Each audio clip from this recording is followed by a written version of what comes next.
Notimundo Estelar. Información inmediata.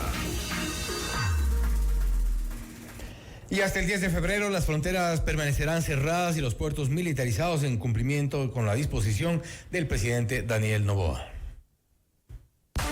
La noticia requiere profundidad.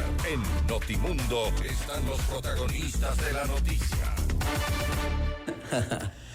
Estamos ya en los estudios de FM Mundo con el doctor Jean-Paul Pinto, experto en seguridad, para hablar sobre la militarización de puertos y fronteras durante este proceso electoral. ¿Una medida necesaria o exagerada? Jean-Paul, bienvenido. Fausto, buenas noches, un gusto estar aquí, un saludo a la audiencia del programa. Mira que otros países sí lo hacen. Colombia lo hizo en 2022, cierra fronteras por temas de seguridad.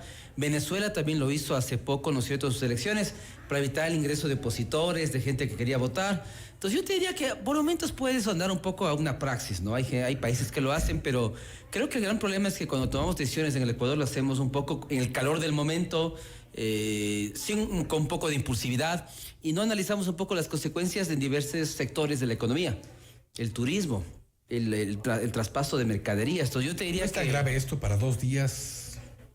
Yo leí algunos análisis y mira que podemos pensar que 2-3 días no es mucho, pero hay mucho flujo de mercaderías y de personas en la frontera. Entonces yo te diría que el análisis debe ser decir, a ver, 2-3 días ¿perdemos mucho como país o no? Si no perdemos mucho, cerrar puede ser una buena opción. Hay países que lo hacen, como te digo, en la región. En el COVID muchos países lo hicieron. Ahorita más es un tema ligado a la extrema derecha en Europa, pero yo te diría que por momentos yo no veo así una amenaza, un riesgo altísimo para que justificar la medida. Yo diría que no. Para mí es un tema más político que otra cosa. Lo que ocurre es que también hemos vivido una ola de violencia importante. Mencionados, por ejemplo, el otro día el ministro de Gobierno lo reconocía. Es un tema que ha sobrepasado incluso los intentos de control por parte del gobierno. Más de 700 muertes en enero, uno de los eneros más violentos de los últimos años, si no el más violento. Y esto quizá es el contexto para justificar esta medida. Al respecto, mira, lo que hay que considerar es que los grupos criminales no atacan al Ejecutivo, no tienen como objetivo, como los terroristas de Al Qaeda o como los de Estado Islámico, de echar abajo un gobierno. Ellos quieren cooptar los gobiernos, quieren cooptar los GATS. Entonces, por eso los episodios de violencia son muy dirigidos y muy focalizados. No hay una amenaza real contra el presidente, contra alguien del Ejecutivo, porque como te digo, lo que intenta, por ejemplo, el cartel de Sinaloa en México, es eso, y lo hizo en la última campaña, es negociar y dar plata a cada candidato. Pero quizás sembrar el miedo, sembrar el pánico, el terror, en medio de un proceso electoral, en medio de un proceso que también ha tenido sus tintes violentos. Claro, mira que, pues digo, pero para eso cerrar las fronteras. Y de todas maneras, todos sabemos que cerrando fronteras igual los pasos ilegales siguen activos.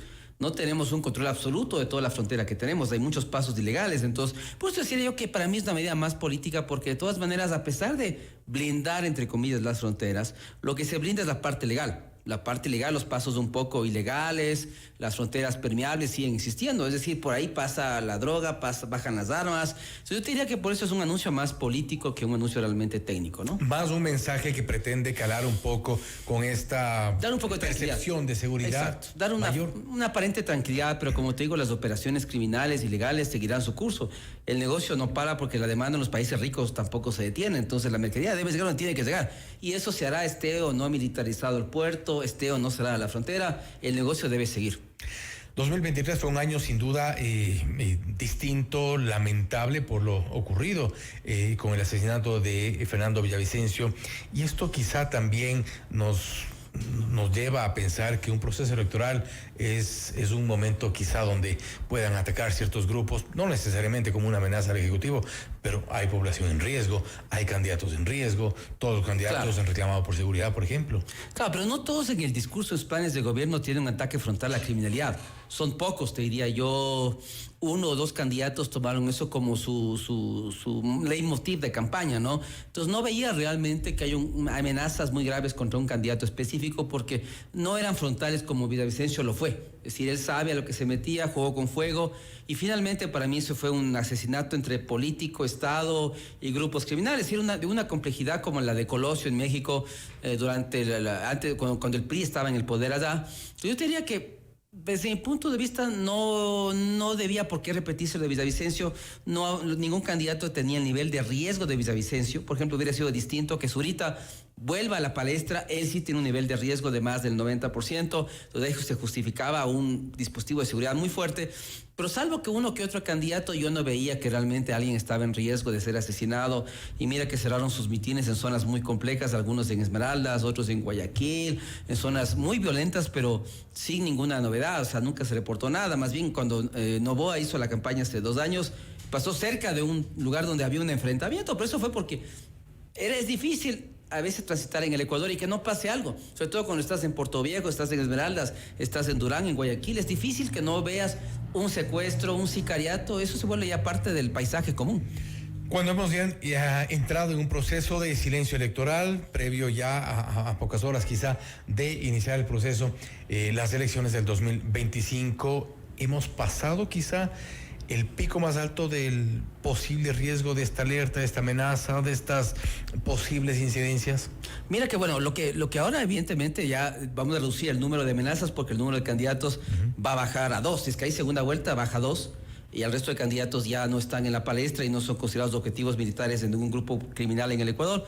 Y lo que podemos decir es que, como yo te decía, en la segunda vuelta, como sucede en México, los carteles básicamente lo que hacen es financiar a cada candidato. Entonces no importa quién gane, ¿no es cierto? Por ejemplo, con Claudia ahorita no importaba quién fuese el nuevo presidente porque ellos ya habían aceitado a todos los candidatos. Entonces llegar a Claudio, llegar a otro, de todas maneras el negocio tenía que seguir. Y esto es un poco en los libros de Anabel Hernández, El diario de un traidor o La historia secreta. Ahí cuenta muy bien que desde la época anterior de López Obrador, cuando estuvo Peña Nieto, por ejemplo, el cartel de Sinaloa financió la campaña de Peña Nieto, financió la campaña de López Obrador. Entonces no importaba quién ganara, de todas maneras el negocio estaba controlado y seguro que iba a seguir su curso normal. Entonces en la segunda vuelta, como te digo, los grupos criminales, el objetivo no es tratar de torpedear a un candidato, sino de gane quien gane, estar seguros que el negocio se va a mantener. Y por eso en los gastos, en las campañas, lo que hacen es financiar a algunos candidatos locales de forma a no ser molestados en sus actividades. Pero llegar ya a un nivel de análisis de esas características en nuestro país, cooptar a los posibles gobernantes, suena bastante grave. Es que mira que el negocio es tan lucrativo. ¿O es una realidad ineludible? Yo diría que todavía no. Y mira que este periodista británico que vino acá y que habló de narcoestado, desde mi punto de vista se refería a las zonas donde él transitó. O sea, donde él caminó, ahí hay narcoestado. ¿Por qué hay narcoestado ahí? Porque evidentemente en estas zonas quienes ejercen soberanía son los grupos criminales. Y lo vimos en el caso de Tauro, lo mismo en otras oportunidades. Los que hacen soberanía, control, dan agua potable, dan servicios básicos, son los grupos criminales. En esas zonas hay narcoestado.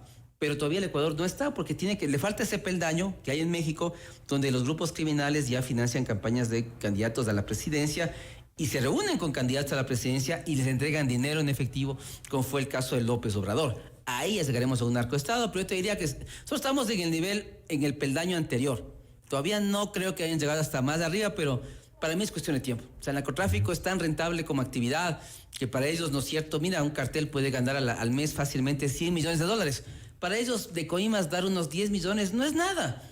A fiscales, a jueces, militares y policías, tener en nómina a toda esa gente, para ellos no es mucha plata. Entonces, yo te digo sinceramente, si ellos ven que el negocio se complica mucho, van a comenzar a negociar, a cooptar, y para ellos dar 1 millón, 2 millones, 3 millones. Y lo vimos en Metástasis. Eso es un poco una muestra de que realmente ya han llegado muy alto. Y están por llegar al punto más alto de nuestro gobierno. No lo han hecho seguramente, pero no falta mucho en todo caso, ¿sí? Y mira que es extraño porque el CIES acaba de recategorizar a los grupos criminales y acaba de poner a 2 en la cúspide, ¿no es cierto? Los choñeros y los lobos. Aparentemente esos son los grupos con los cuales se podría negociar, se podría llegar a acuerdos para pacificar al país. Esa sería una ventaja, pero no sé si queremos llegar a eso. Pero va a llegar un punto, Fausto, en el cual la violencia sea tan alta en el Ecuador que hay un punto de inflexión y lo único que nos toque hacer será comenzar a negociar como está haciendo Petro con el Clan del Golfo en Colombia, lo que hizo Bukele en El Salvador. Y mira que funciona. Entonces tenemos ejemplos de paz mafiosa que aparentemente funcionan y permiten pacificar un país. Una paz todavía no tan tangible. No, y difícil, porque mira que Petro lleva años ya tratando de pacificar Colombia, de centrarse con los grupos criminales, con el Clan del Golfo, por ejemplo, con el ELN, y no es tarea fácil. A cada rato se rompe el cese al fuego, hay matanzas, Pero mira que siempre en lugar de apostar a la guerra, los colombianos le están apostando a la paz, porque después de 60 años en guerra, Colombia ha aprendido que realmente más guerra no tiene sentido. Y es mejor sentarse con los grupos criminales justamente a decir, bueno, ¿ustedes qué quieren? ¿Qué podemos negociar? Mira, los americanos lo hacen todo el tiempo, la gente no lo conoce, pero muchos capos mexicanos lo que hacen es se entregan a los americanos, confiesan sus delitos, colaboran con el gobierno americano y reciben máximo 5 años de cárcel. Y salen libres, pueden quedarse en Estados Unidos y ya no tienen ningún cargo detrás de ellos, tienen un historial limpio. Porque los gringos lo que les interesa es básicamente ir retirando a gente de los carteles. Y desarmar las estructuras. Desarmar estructuras y ganar plata, porque esa plata no regresa nunca a Colombia y no regresa tampoco a Ecuador. El caso Polit, por ejemplo. Toda esa plata se quedará en los Estados Unidos. Todos los americanos en eso son muy prácticos. Caso Polit, Petroecuador, Exacto. Seguro Sucre. Entonces, en nuestro caso deberíamos de hacer lo mismo. Mira, tú como el Fito vas a tener 20, 25 años de cárcel. Te damos 5, 10 años, devuelve lo que ganaste, ¿no es cierto? Dame los contactos en la policía, en militares, fiscales, jueces. Ayúdame a destructurar toda tu estructura y yo te dejo libre en 5 años con un récord limpio. Y pacificas así. Eso es una Increíble cómo funciona. Jean-Paul, nuevamente, gracias por haber estado con nosotros. Gracias, Fausto, por la invitación. Gusto estar acá. Pues un saludo a la audiencia del programa. El doctor Jean-Paul Pinto, experto en seguridad, hablando sobre la militarización de puertos y fronteras durante este proceso electoral. Esto es Notimundo Estelar. Siempre bien informados. Este es el más completo